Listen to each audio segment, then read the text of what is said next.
السلام علیکم ورحمۃ اللہ وبرکاتہ۔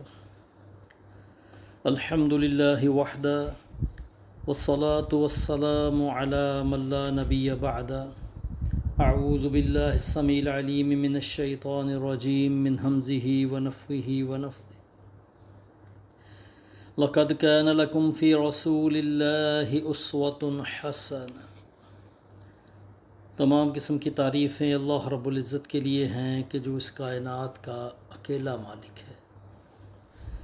اس کائنات کو بنانے میں، اس کائنات کو چلانے میں اس کا کوئی شریک نہیں، کوئی برابری کرنے والا نہیں، کوئی ہاتھ بٹانے والا نہیں۔ اور لاکھوں کروڑوں درود و سلام ہوں اس ہستی اقدس و مقدس پر کہ جن کا نام نامی اسم گرامی محمد کریم صلی اللہ علیہ وآلہ وصحبہ وسلم ہے۔ اللہ رب العزت نے ان کو نور ہدایت کا آخری مینار بنا کر مبعوث فرمایا۔ ان کے بعد کوئی نبی، کوئی رسول اور کوئی پیغمبر نہ اب تک آیا ہے اور نہ قیامت کے دن تک آئے گا۔ اما بعد، رسول اللہ صلی اللہ علیہ وسلم نبوت کے 10ویں سال طائف تشریف لے گئے اور وہاں آپ وسلم کے ساتھ سخت ترین سلوک کیا گیا، اور آپ وسلم نے ان کے ساتھ رحمت کا معاملہ فرمایا۔ ان بدبختوں کا آپ وسلم کے ساتھ برا سلوک کرنا بھی تاریخ میں اپنی ایک مثال ہے، اور آپ وسلم کا اپنی رحمت سے ان کو معاف کر دینا، اللہ اکبر، وہ بھی تاریخ کے اندر ایک بہت بڑی مثال ہے۔ اللہ اکبر۔ آپ وسلم جب واپس مکہ تشریف لائے تو دوبارہ نئے عزم سے، نئے جوش اور ولولے سے آپ وسلم نے دعوت کا کام شروع کیا۔ تو 11 سن نبوت کو، جب نبوت کا 11واں سال تھا، تو کچھ ایسے افراد ہیں جو مکہ سے باہر سے تشریف لائے اور اللہ کی رحمت سے انہوں نے اسلام قبول کیا۔ ان کی کچھ تفصیل میں ابھی آپ کے گوش گزار کرتا ہوں۔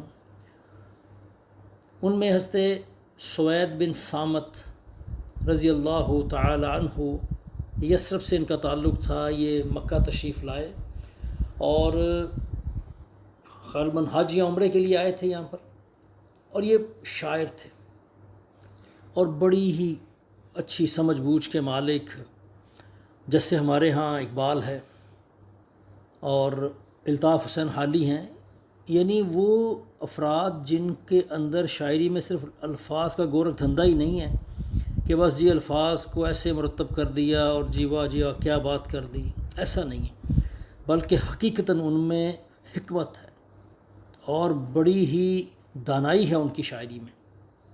اسی طرح یہ حضرت سوید بن صامت تھے۔ تو جب یہ پہنچے مکہ میں، ان کو پتہ چلا کہ کوئی شخص ہے جو اپنے آپ کو نبی کہتا ہے، تو آپ وسلم کے پاس آئے، کہنے لگے میرا خیال ہے آپ کے پاس بھی وہی ہے جو میرے پاس ہے۔ تو آپ فرمایا آپ کے پاس کیا ہے؟ کہنے لگے میرے پاس تو حکمت لقمان ہے۔ اور آپ فرمایا اچھا تو کچھ اپنی بات پیش کریں۔ تو انہوں نے اپنے کچھ اشعار آپ وسلم کے سامنے پیش کیے۔ فرمایا یقیناً یہ جو آپ نے بیان کی یہ بہت اچھی بات ہے، لیکن جو میرے پاس ہے وہ تو قرآن ہے، جو اللہ نے مجھ پر نازل کیا ہے، وہ ہدایت ہے، وہ نور ہے۔ اور اس کے بعد آپ وسلم نے قرآن سنایا ان کو۔ تو جو جوہری ہوتا ہے نا، وہ ہیرے کو پہچان لیتا ہے۔ چونکہ وہ صاحب کلام تھے، تو انسانی توفیق اور دسترس جہاں تک ہو سکتی ہے اس سے اچھی طرح آگاہ تھے کہ کوئی شخص کتنا بھی اونچا پرواز کر جائے تخیل میں، وہ کہاں تک کلام لا سکتا ہے۔ جب قرآن سنا تو اللہ نے دل میں بات ڈال دی اور انہوں نے اس بات کو جان لیا کہ یہ کسی انسان کا کلام نہیں۔ اللہ اکبر، اللہ اکبر۔ اللہ تعالیٰ نے ان کا سینہ کھول دیا اور انہوں نے اسلام قبول کیا۔ لیکن جب یہ واپس یثرب گئے تو ان کے جانے کے کچھ دیر بعد اوس اور خزرج کے اندر جو ایک بہت بڑی جنگ ہوئی تھی، جنگ بعاث، وہ جنگ چھڑ گئی۔ یہ اپنی قوم کی طرف سے اس میں شامل ہوئے اور اس میں قتل کر دیے گئے۔ اللہ تعالیٰ نے ان کو زیادہ لمبی زندگی نہیں دی کہ آپ وسلم کی ہجرت تک وہاں حیات رہتے، اور اگر یہ زندہ ہوتے تو ضرور آپ وسلم کے ساتھ غزوات میں بھی ان کا ذکر ملتا۔ لیکن حضرت سوید بن صامت انہوں نے اسلام قبول کیا، لیکن کچھ ہی دیر بعد یہ جنگ بواس میں قتل کر دیے گئے۔ اور حضرت ایاس بن معاذ یہ بھی یثرب سے تھے۔ جنگ بواس سے کچھ دیر پہلے، کچھ 1-1.5 ماہ پہلے، اوس اور خزرج، چونکہ 2 قبیلے تھے جن کی آپس میں جنگ تھی مدینہ میں، تو خزرج کا قبیلہ بڑا تھا، اوس کا قبیلہ چھوٹا تھا۔ تو اوس والے مکہ آئے کہ ہم مکہ والوں سے ایک جنگی معاہدہ کریں کہ وہ ہماری امداد کریں، اور اس کے بدلے میں ہم کچھ دیں گے ان کو، اور اگر یہ ہماری امداد کو آ جاتے ہیں تو جنگ میں ہمارا پلڑا ذرا بھاری ہو جائے گا۔ تو یہ لوگ یہاں آئے، یہ وفد جب پہنچا تو آپ وسلم ان کے پاس تشریف لے گئے اور کہا کہ آپ لوگ جس مقصد کے لیے تشریف لائے ہیں، کیا اس سے بہتر چیز قبول کر سکتے ہیں؟ یعنی آپ آئے ہیں کہ آپ کی جنگی مدد کی جائے، آپ کے ساتھ کو معاہدہ کر لیا جائے، تو اس سے بہتر اگر کوئی چیز آپ کو ملے، کہنے لگے وہ کیا ہے؟ میں اللہ کا رسول ہوں، اللہ نے مجھے اپنے بندوں کے پاس اس بات کی دعوت دینے کے لیے بھیجا ہے کہ وہ صرف اللہ کی عبادت کریں، اس کے ساتھ کسی کو شریک نہ ٹھہرائیں۔ اللہ نے مجھے کتاب بھی دی ہے، اور آپ صلی اللہ علیہ وسلم پھر قرآن مجید سنایا ان کو اور دیگر اسلام کی کچھ وضاحت دی۔ ایاس بن معاذ جو ہے وہ بول پڑے، اللہ کی قسم، اللہ کی قسم، یہ اس چیز سے بہتر ہے جس کے لیے ہم یہاں آئے۔ تو انس بن رافع ان میں ایک بندہ تھا، اس نے مٹی اٹھائی اور ان کے منہ پہ ماری حضرت ایاس بن معاذ کے، کہ میری عمر کی قسم، چھوڑو اس بات کو، ہم یہاں کسی اور کام کے لیے آئے ہیں۔ تو آپ صلی اللہ علیہ وسلم یہاں سے اٹھ کر تشریف لے گئے اور انہوں نے گفتگو کی قریش کے ساتھ، لیکن ان کا معاہدہ نہیں ہو سکا، یہ بھی بغیر معاہدے کے واپس چلے گیا، سارا وفد چلا گیا واپس۔ اور کچھ ہی دنوں بعد ایاس بن معاذ ان کا انتقال ہو گیا، لیکن آخری وقت میں وہ اللہ کی حمد و ثنا بیان کر رہے تھے، تو لوگوں کو یقین ہے کہ ان کی وفات، ان کا خاتمہ وہ اسلام اور ایمان پر ہوا۔ تو ان دونوں کے افراد کے، حضرت سوید بن سامت اور ایاس بن معاذ، چونکہ دونوں یثرب سے تھے تو وہاں کچھ تعارف پہنچا، تو حضرت ابو ذر غفاری رضی اللہ تعالی عنہ ان تک بھی یہ خبر پہنچی کہ مکہ کے اندر ایک شخص ہے، وہ نئے دین کی بات کرتے ہیں اور اپنے آپ کو اللہ کا رسول بتاتے ہیں۔ تو انہوں نے اپنے بھائی کو بھیجا کہ جاؤ مکہ جاؤ، ان سے ملاقات کرو اور مجھے آ کر بتاؤ اصل معاملے کی حقیقت کیا ہے، وہ کیا کہتے ہیں، کیا پیغام ہے ان کا، کیا دعوت ہے۔ حضرت ابو ذر غفاری کے بھائی مکہ آئے، آپ صلی اللہ علیہ وسلم سے ملاقات کی اور جا کر ان کو بتایا کہ ہاں میں ایک ایسے شخص سے ملا ہوں جو خیر کی بات کرتے ہیں، اچھائی کا حکم دیتے ہیں، برائی سے روکتے ہیں، اور بس بہت اچھے ہیں، بہت اچھے ہیں۔ لیکن تسلی نہ ہو سکی حضرت ابو ذر غفاری کی، تو وہ خود جو ہے وہ انہوں نے سامان باندھا اپنا۔ تو اگرچہ لوگ مکہ میں کچھ ان کے جاننے والے تھے، لیکن وہ کسی سے ملے نہیں، وہ چاہتے تھے کہ رازداری سے ہی آپ صلی اللہ علیہ وسلم سے ملاقات ہو جائے، تو وہ حرم میں ہی رہتے، پانی والا زمزم کا پی لیتے۔ تو حضرت علی رضی اللہ تعالیٰ عنہ نے ایک دن دیکھا ان کو کہ وہ وہاں پر موجود ہیں، اور پوچھا کہ آپ اجنبی معلوم ہوتے ہیں، ان کا ہاں، تو ان کا ٹھیک ہے چلیں میرے گھر چلیں، گھر لے آئے ان کو اور ان کو کھانا وانا کھلایا، رات وہیں ٹھہرے اور صبح پھر وہ حرم میں آ گئے۔ اگلا دن ہوا، شام کے وقت حضرت علی نے دیکھا کہ یہ تو وہیں موجود ہے، وہ کہنے لگے کہ ابھی آپ کو لگتا ہے آپ کا ٹھکانہ معلوم نہیں ہوا؟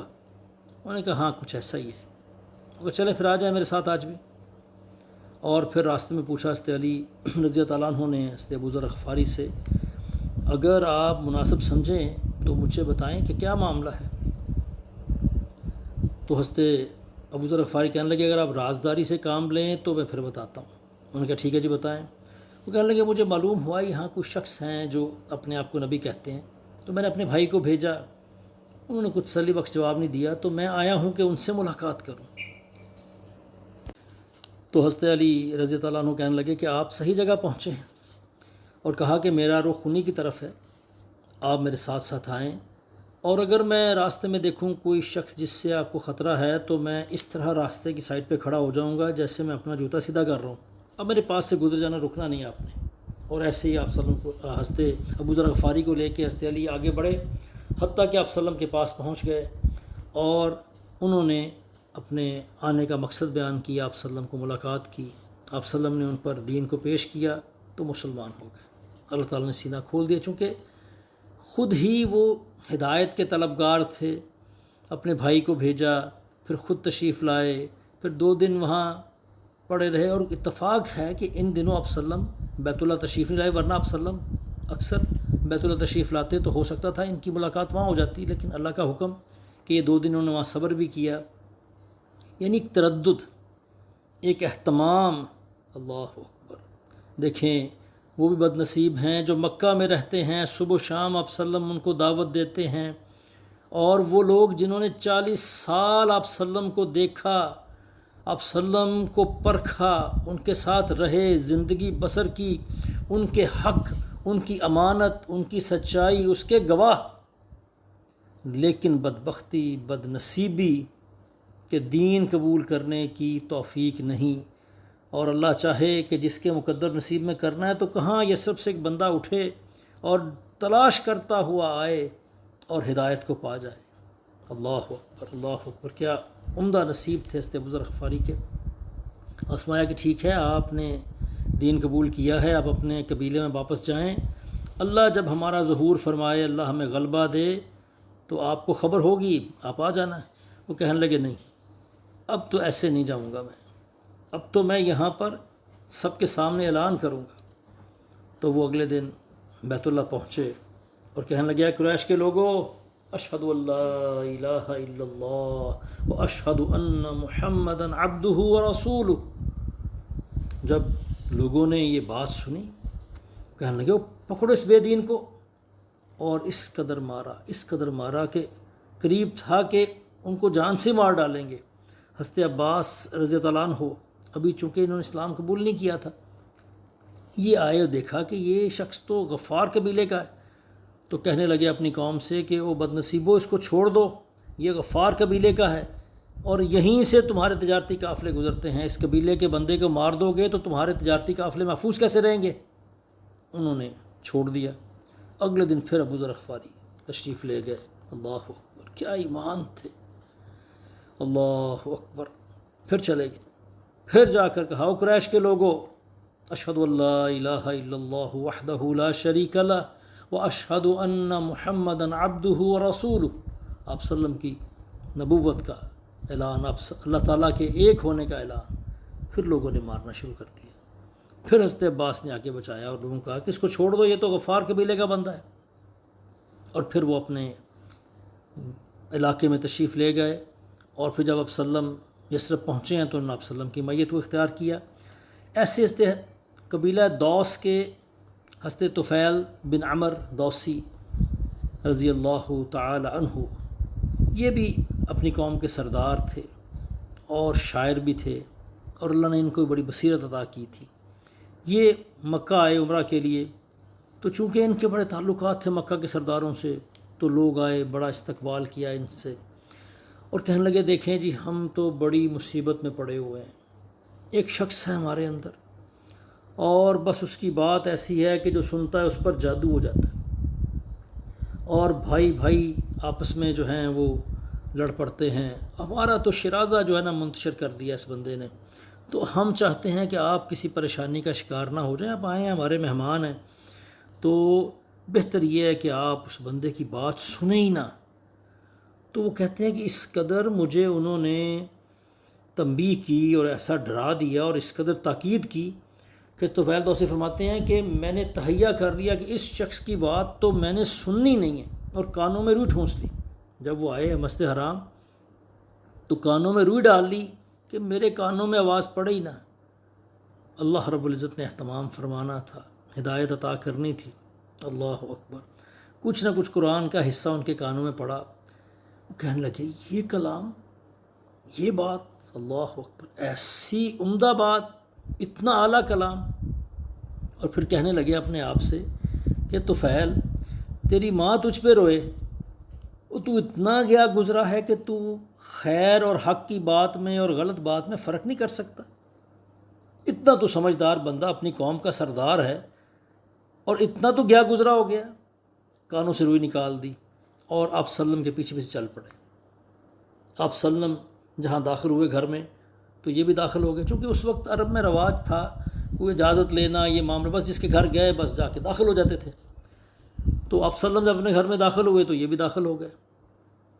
تو انہوں نے پھر وہ سارا واقعہ بیان کیا کہ کیسے وہ جب ادھر آئے مکہ میں لوگوں نے کیسے ان کو ڈرایا اور ان کو تنبیہ کی، اور پھر اللہ نے ان کو قرآن سنایا، تو ساری بات انہوں نے بیان کی۔ تو انہوں نے کہا کہ آپ مجھے بتائیے، آپ سلمان پر اسلام پیش کیا اور اللہ تعالیٰ نے ان کا سینہ کھول دیا، اسلام قبول کر لیا، اور انہوں نے کہا کہ آپ میرے لیے اللہ سے دعا کرے اللہ مجھے کوئی نشانی عطا فرما دے، تو میری قوم میری بات مانتی ہے، میں اپنی قوم میں جاؤں گا اور ان کو اسلام کی دعوت دوں گا۔ آپ سلم دعا فرما دی ان کے لیے، اور وہ اپنے وطن کو روانہ ہو گئے۔ جب وہ اپنے قبیلے کے پاس پہنچے تو اللہ تعالیٰ نے ایک روشنی سی وہ ان کے چہرے پر ایسی کر دی کہ چہرے کا کچھ حصہ جو ہے روشن محسوس ہوتا تھا۔ تو انہوں نے اللہ سے دعا کی کہ لوگ اس کو مسئلہ نہ سمجھیں، کوئی بیماری نہ سمجھیں، تو اللہ اس کو کہیں اور منتقل فرما دے۔ اللہ نے اس روشنی کو ان کے عصا، یعنی جو ڈنڈا ان کے ہاتھ میں تھا لاٹھی، اس میں اس کو منتقل کر دیا۔ یہ اپنے قبیلے پہنچے اور اپنی بیوی کو، اپنی والدہ کو اسلام کی دعوت دی، وہ دونوں مسلمان ہو گئے، لیکن باقی قوم والے اڑ گئے۔ لیکن یہ بھی عزم سے استقامت کے ساتھ اللہ کی دین کی دعوت میں لگے رہے، حتیٰ کہ غزوہ خندق کے بعد انہوں نے ہجرت کی اور ان کے ساتھ ان کی قوم کے 70 یا 80 خاندان تھے جو سارے کے سارے مسلمان ہو گئے تھے۔ اللہ نے برکت دی ماشاءاللہ ان کی دعوت میں، لیکن کئی سال یہ دعوت دیتے رہے اور بالآخر یہ ایک بڑی جمعیت کے ساتھ یہ مدینہ ہجرت کر کے تشریف لائے۔ ایسے ہی اسلام قبول کرنے والوں میں حضرت ضماد ازدی کا نام آتا ہے۔ یمن سے تشریف لائے یہ، اور جھاڑ پھونک کا کام کرتے تھے، اسیب اتارنا، کسی کے اوپر کوئی اثر ہو گیا ہے، کوئی جادو کا اثر ہے۔ تو جب یہ پہنچے مکہ مکرمہ، عمرے کے لیے آئے تھے، لوگوں نے بتایا ایسے ایک شخص ہے، وہ نعوذ باللہ مجنون ہیں، دیوانے ہیں، نعوذ باللہ پاگل ہیں، ایسی کچھ انہوں نے بات سنی۔ وہ کہنے لگے میرے دل میں آیا کہ چلو میں جا کے دیکھتا ہوں، ہو سکتا ہے اگر یہ کوئی بیمار ہے تو میں اس کا کوئی علاج ہی کر دوں، اللہ اس کو میرے ہاتھوں شفا دے دے۔ آپ سلم کے پاس آئے، کہنے لگے کہ میں جھاڑ پھونک کا کام کرتا ہوں، کیا آپ کو اس کی ضرورت ہے میں آپ کا علاج کر دوں؟ اللہ اکبر، اللہ اکبر۔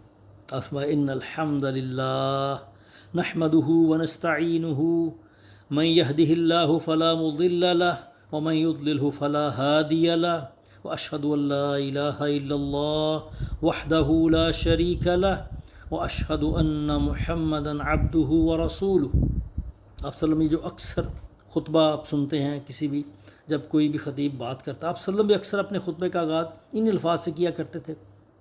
یہ خطبے کے الفاظ آپ صلی اللہ علیہ وسلم نے پڑھے۔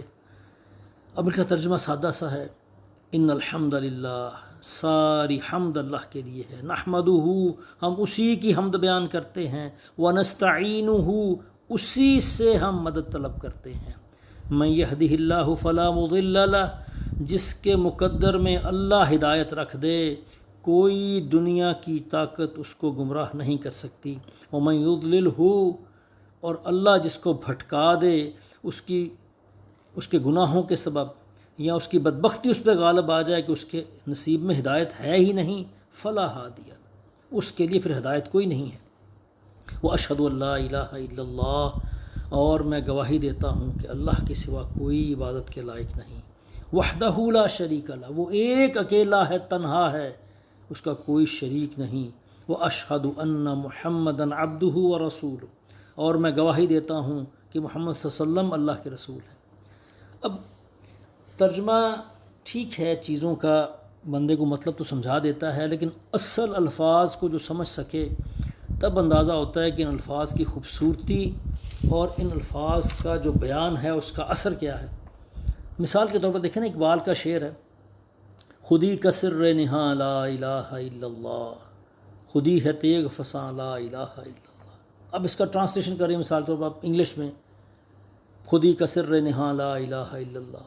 دا hidden secret of inner self is لا الہ الا اللہ. لیکن وہ جو اصل الفاظ ہیں جو اقبال نے لکھے ہیں وہ انگلش کی ٹرانسلیشن جو ہے وہ اس کا حق ادا نہیں کر سکتی. آپ کو مزہ نہیں آئے گا وہ جب تک کہ کوئی شخص اردو سیکھے اور اس کو پڑھے. بعین ہی یہ الفاظ بھی ایسے ہی ہم اس کا ترجمہ تو کر لیتے ہیں, سمجھ آتے ہیں, لیکن اللہ ہمیں توفیق دے کہ عربی کی گرامر اس قدر ہمیں سمجھ آئے. اہتمام کرنا چاہیے نا. دیکھیں ہم نے ہر چیز سیکھ لی. آج سے 20 سال پہلے یہ اینڈرائڈ موبائل نہیں تھے, ٹچ موبائل نہیں تھے, جیسے ہی آئے ہم نے سب کچھ سیکھ لیا. ای میل اس قدر نہیں تھی, کتنی ایپس ہیں, واٹس ایپ ہے اور کتنا کچھ ہے سوشل میڈیا کا. جو بالکل نیا آیا ہم نے یہ نہیں دیکھا ہم بڑے ہو گئے, ہم نے سیکھ لیا اس کو. تو قرآن کو کیوں نہیں سیکھتے ہم؟ میں 20 سال کا ہو گیا ہوں, اب تو بڑا ہو گیا, اب کیا سیکھوں؟ میں تو 30 سال کا ہو گیا, میری عمر 40-50 سال یا 60 سال ہوگی, اب میں کیسے قرآن سیکھوں؟ تو قرآن کے متعلق ہمارا یہ خیال ہے کہ اب ہم بڑے ہو گئے ہیں, اب اس کو سیکھنا مشکل ہے. اور چھوٹے ہیں تو ہم کہتے ہیں نہیں جی بھئی ابھی تو میں پڑھ رہا ہوں, ابھی تو میرے اسکول میں بڑی مصروفیت ہے, میری کالج میں, یونیورسٹی میں میری بہت مصروفیت ہے. پہلے یہ بہانہ مصروفیت کا جی ہم پڑھ رہے ہیں, ہماری تعلیم جاری ہے, تعلیم مکمل ہونے کے بعد ہم کہتے ہیں ہم بڑے ہو گئے ہیں, اب کیسے سیکھیں؟ اللہ اکبر. اور دنیا جہان کی چیزیں ہم سیکھتے ہیں. تو میرے بھائی اگر ہم عربک کو سیکھیں کم سے کم اتنا کہ ہمیں قرآن اور احادیث وہ براہ راست سمجھ میں آئیں, اور بالخصوص قرآن اگر سمجھ میں آئے براہ راست تو یقین کریں جو خوبصورتی اور لذت ہے وہ جو عرب کے بدو ان پڑھ اور آپ سمجھیں ہمارے حوالے سے ہم کہتے ہیں یہ تو بالکل دنیاوی اعتبار سے گئے گزرے, لیکن اللہ نے ان کو بصیرت کیا عطا کی تھی چونکہ ان کی زبان تھی عربی. وہ قرآن سنتے اور ان کی آنکھوں سے آنسو جاری ہو جاتے, وہ کہتے واللہ یہ ہمارے رب کا کلام. وہ پہچان لیتے اللہ نے اس کلام کے اندر یہ صفت رکھی ہے قرآن میں کہ آپ اس کو ذرا سمجھنے کی کوشش کریں تو ایک تو یہ سمجھ بھی آتا ہے وَلَقَدْ يَسَّرْنَا الْقُرْآنَ لِلذِّكْرِ فَهَلْ مِن مُدَّكِرٍ. اللہ نے قرآن کو سمجھنے کے لیے آسان کر دیا ہے, کوئی ہے اس میں غور و فکر کرنے والا؟ ایک تو یہ کہ آسان ہے, سمجھ میں آتا ہے. دوسرا آپ کو احساس ہوتا ہے کہ واقعی قرآن وہ کتاب ہے کہ جس جیسی کتاب کا ہونا ممکن ہی نہیں ہے. کلام اللہ, اللہ کا کلام, کوئی انسان کیسے اس قابل ہو سکتا ہے کہ اللہ کے کلام کے مقابلے میں کچھ چیز دے سکے؟ تو میرے بھائی بات شروع ہوئی تھی کہ آپ صلی اللہ علیہ وسلم نے جب یہ خطبہ پڑھا حضرت ضماد ازدی کے سامنے, اب ان الفاظ کی ہیبت, ان الفاظ کا اثر, ان کی خوبصورتی, اس کی چاشنی وہ محسوس کر گئے, اور یوں آپ صلی اللہ علیہ وسلم کو دیکھتے ہوئے کہنے لگے یہی الفاظ ذرا ایک دفعہ پھر کہیے گا. آپ صلی اللہ علیہ وسلم دوبارہ کہے, بڑے غور سے سنتے رہے, اور ان کی مٹھاس, ان کی حلاوت, اور وہ جو دل کے اندر مد و جزر اس سے پیدا ہو رہا تھا, اللہ اکبر. تیسری مرتبہ گزارش کی کہ ایک دفعہ یہ الفاظ میرے لیے پھر پڑھیے گا. آپ صلی اللہ علیہ وسلم تیسری مرتبہ یہ الفاظ دہرائے, ان الحمدللہ, وہ سارا جو الفاظ خطبہ.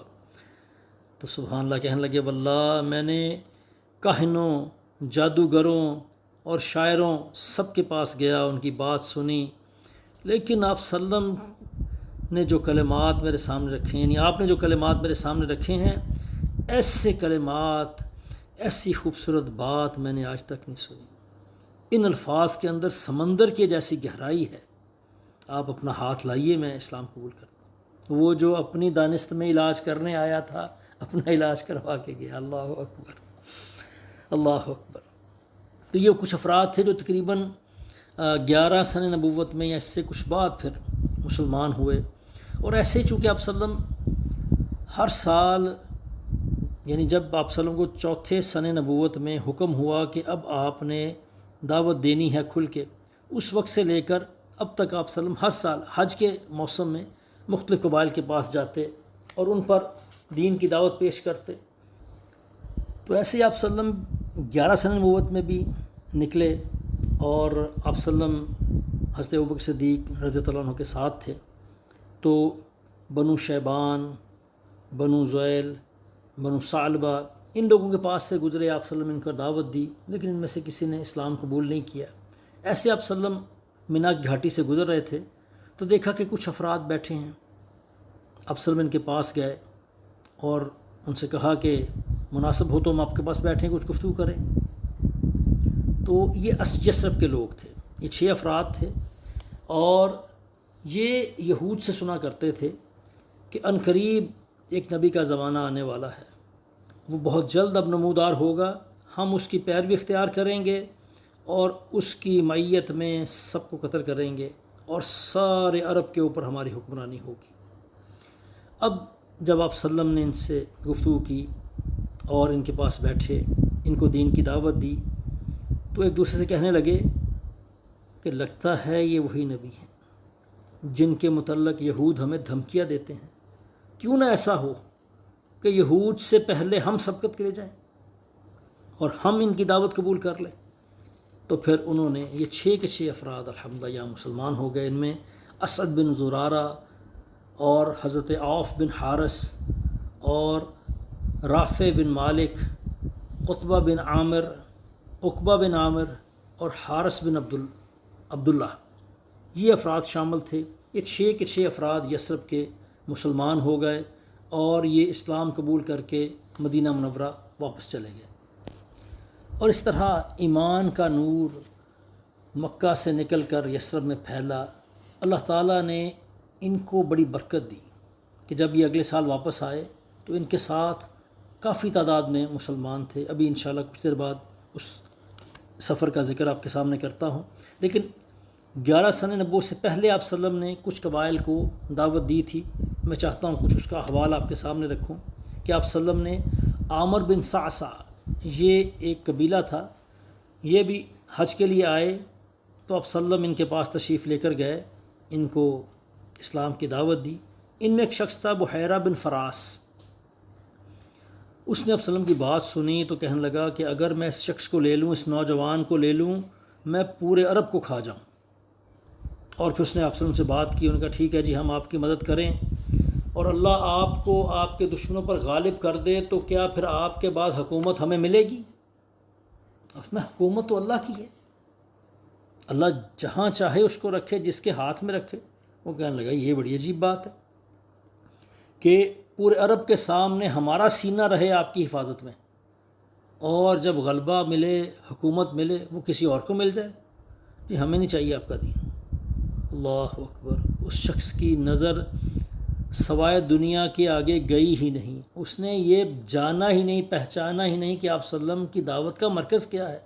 وہ دنیا کی تو بات ہی نہیں، دنیا کا تو ایک وعدہ ہے اللہ کا اپنے بندوں سے کہ وہ ضرور غلبہ عطا کرے گا اگر وہ دین پہ قائم رہیں گے، ورنہ اصل مقصد تو آخرت کی کامیابی ہے۔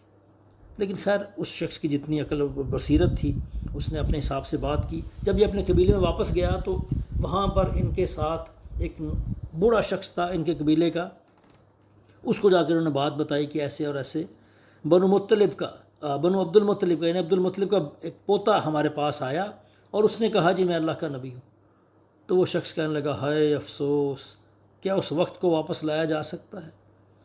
اور تم کو ذرا بھی خبر نہ ہوئی کہ بنو اسماعیل میں سے کبھی کسی شخص نے نبوت کا جھوٹا دعویٰ کیا ہے؟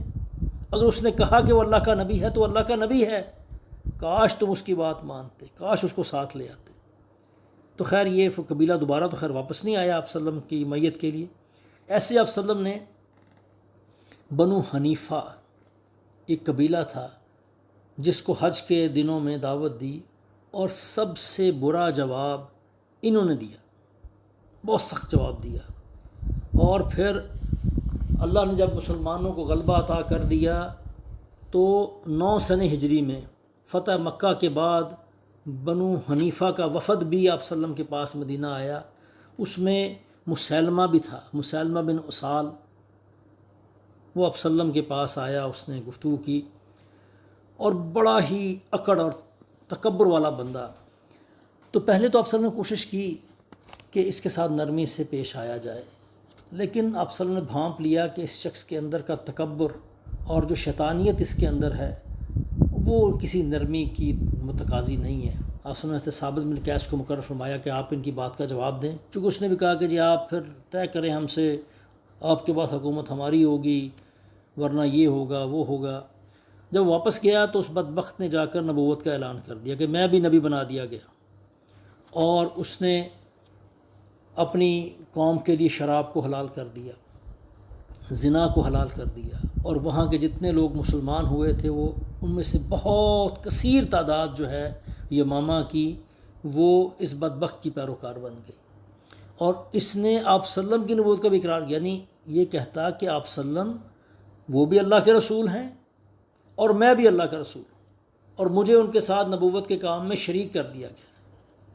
آج کچھ ایسے لوگ بھی ہیں کہتے ہیں قادیانی کے حوالے سے، غلام احمد قادیانی کے حوالے سے، کہ دیکھیں جی وہ آپ صلی اللہ علیہ وسلم کو نبی تو مانتا ہے، اور قادیانی آپ صلی اللہ علیہ وسلم کو آخری نبی تو مانتے ہیں، لیکن جب آپ صلی اللہ علیہ وسلم کو نبی ماننے کے بعد وہ ایک نئے نبی کا دعویٰ کر دیں گے تو کیا وہ مسلمان رہ جائیں گے؟ وہ تو نئی نبوت کے قائل ہو گئے، نئی امت بن گئے۔ دیکھیں یہود حضرت موسیٰ کو مانتے ہیں علیہ السلام، لیکن جیسے ہی عیسائی حضرت موسیٰ کے بعد عیسیٰ علیہ السلام پر ایمان لاتے ہیں، یہود ان کو یہودی نہیں مانتے، وہ کہتے ہیں نہیں بھی نہیں، تم نے نیا نبی مان لیا، تمہاری ملت تمہاری امت الگ، تمہارا ہم سے کوئی تعلق نہیں۔ اور پھر عیسیٰ علیہ السلام کے بعد جب ہم آپ صلی اللہ علیہ وسلم پر ایمان لاتے ہیں، حتیٰ کہ ہم عیسیٰ علیہ السلام کو مانتے ہیں، ہم موسیٰ علیہ السلام کو مانتے ہیں، لیکن ہمیں نہ یہودی یہود مانتے ہیں نہ عیسائی مانتے ہیں، ہم ایک الگ امت، چونکہ ہم نے حضرت عیسیٰ علیہ السلام کے بعد ایک نئے نبی کے اوپر ایمان لے آئے۔ ایسے ہی آپ صلی اللہ علیہ وسلم کے بعد اگرچہ کوئی شخص سارے نبیوں پر ایمان لائے، آپ صلی اللہ علیہ وسلم پر ایمان لائے، لیکن آپ صلی اللہ علیہ وسلم کے بعد کسی نئے نبی کو نبی مانے تو پھر وہ امت محمدیہ میں نہیں رہے گا، ملت رسول صلی اللہ علیہ وسلم سے وہ خارج ہو جائے گا، وہ ایک نئی امت بن جائیں گے۔ ان کا یہ کہنا، یہ ماننا کہ ہم آپ صلی اللہ علیہ وسلم کو تو نبی مانتے ہی ہیں لہٰذا مسلمان ہیں، یہ ان کا دعویٰ غلط ہے، بالکل نہیں مانا جا سکتا۔ آپ دیکھیں یہ تو ایسا ہے جیسے ہمارا ایک پہچان ہے، ہمارا ایک برانڈ ہے۔ آپ کسی بڑے برانڈ کے نام پر کوئی چیز پیک کر کے مارکیٹ میں فروخت کرنے کی کوشش کریں، کیا لوگ، وہ کمپنی کے مالک اس کی اجازت دیں گے آپ کوک 2 نمبر پیک کرنا چاہیں، آپ پیپسی پیک کرنا چاہیں، کوئی اور چیز؟ تو ہم اسلام والے، امت محمدیہ کی پیروی کرنے والے کیسے قادیانیوں کو اجازت دے سکتے ہیں کہ وہ اپنے آپ کو مسلمان کہہ کر اپنا تعارف کروائیں؟ وہ جو مرضی کہیں، کوئی نیا نام رکھیں، لوگوں کو بتائیں کہ وہ کچھ اور ہیں، اور پھر اپنے دین کی دعوت کرنا دینا چاہیں دیتے رہیں، اپنے آپ کو وہ مسلمان ظاہر کرتے ہوئے اگر وہ اپنے تعارف کروائیں اور اپنے دین کی دعوت دیں تو کسی صورت ان کو اس چیز کی اجازت نہیں دی جا سکتی، نہ ان کا یہ دعویٰ قبول کیا جائے گا کہ وہ مسلمان ہیں، کیونکہ آپ صلی اللہ علیہ وسلم کے بعد ایک نئے نبی کی وہ نبوت کے پیروکار ہیں، ماننے والے ہیں، اور نہ ان کو اس بات کی اجازت دی جا سکتی ہے کہ وہ اپنے آپ کو اس مسلمان ظاہر کرتے ہوئے کسی کے اوپر اپنی بات کو پیش کریں۔ یہ سب سے جو اگلے سال وفد آیا اور انہوں نے اسلام قبول کیا، انشاءاللہ اس کی تفصیل اگلے لیکچر میں آپ کے گوش گزار کروں گا۔ اللہ تعالیٰ سے دعا ہے اللہ تعالیٰ میں آپ صلی اللہ علیہ وسلم کی سیرت کو سمجھنے کی، اس پر عمل کرنے کی توفیق عطا فرمائے۔ السلام علیکم ورحمۃ اللہ وبرکاتہ۔